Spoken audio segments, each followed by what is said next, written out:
Well, did you know that the countries whose students outperform U.S. students expect teachers to work together in collaborative teams, invest in professional learning every day, and put a higher priority on teacher learning than we do here in the United States? It's true. Joining us today as part of our Parent-Teacher Corner to discuss professional development for teachers and why it matters is the Executive Director of Learning Forward, Stephanie Hirsch, and Educational Consultant for the National Middle School Association, Judith Bannon. Welcome to both of you this morning. Thank you. Let's start off with this question. What exactly is professional development, and why does it matter? Well, just take those two words, professional. Teachers are professionals. And development in every profession, people are expected to continue to grow in their work. And what is the work of a teacher? It's to make students successful. And because students differ, because teachers have different experiences with students, every year they teach, sometimes every day they teach, they need that opportunity to find out ways and strategies to help students become more successful. Makes sense. And so how do teachers then engage in professional development? Well, you started with a quote about what happens in the countries that outperform us. Yep. And they said in those countries, teachers are required to collaborate. So the most powerful professional development occurs in schools in the United States, where teachers organize as teams and they begin their planning for professional development by looking at the data on their own students' performance, and then they determine what they need to learn in order to help their students be more successful.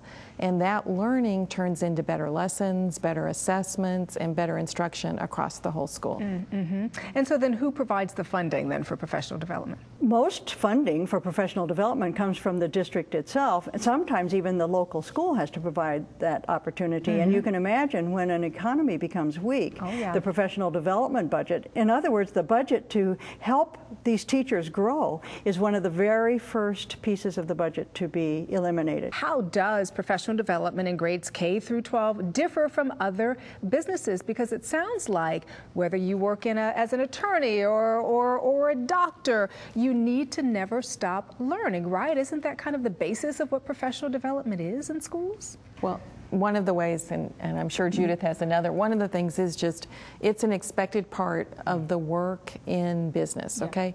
And in schools, it's not always a non-negotiable. In fact, we seem to negotiate every year. Are we going to have professional development days?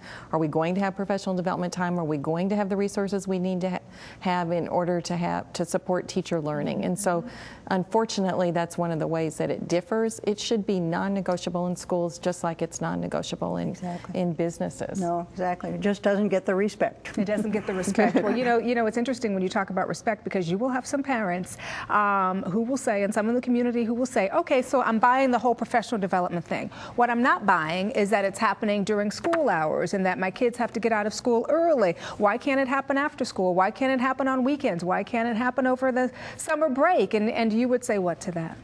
You know, Stephanie can talk about her own daughter, who is a third-year teacher, and the kinds of things that she does after school. Talk about that. Well, you know, I'm saying after school, she's tutoring 2 days a week. She's grading lessons every day. She's planning for the next day. She's coaching the chess club, you know, and then in the summer, I mean, she's not unlike any other teacher who has obligations after school. And every summer, they're either going to graduate school, you know, advancing their degrees, or they're helping with curriculum writing. But the most important part of all of that is teachers need help when they need it. And so when they're facing, as Judith said at the beginning, new students at the beginning of the year, or new students who come in during the year, or they have a new curriculum, they need the professional development then. They can't wait till the summer to get it. And they certainly can't wait till after the school day when they're totally exhausted from teaching all day. Just-in-time learning ensures that the practice gets used at the moment when teachers need it. And I was going to say, it almost doesn't seem fair that you would have them do that in really what is their time after school, where they've got so much else going on. My dad was a teacher for 30 years, and school doesn't stop when that bell rings at 3 o'clock. No, exactly. There is so much more to it. And so how do we know then if professional development is effective or has been effective? Well, certainly a parent can know if the needs of their child are being met. And we as educators can look at more broadly, and we can say, are the students being successful? Is school going well? Are kids attending school more? Are there fewer detentions? All of those things are part of the professional development that makes school a wonderful place to be. And each child is experiencing growth and success because each teacher is. Well, you know, all schools have school improvement plans, and so they set goals for student learning, and professional development is the strategy to help them achieve it. So I would say any school that's meeting its school improvement goals is meeting it because professional development is successful. As a parent, how can parents use their voice? Well, parents need to know about professional development, at least expand your knowledge a little bit. And we have this booklet, Why Does PD Matter? That might be helpful to them. Parents can ask when there's been a professional development day, what's happening, and ask their students, you know, what did the teacher say they learned on that day?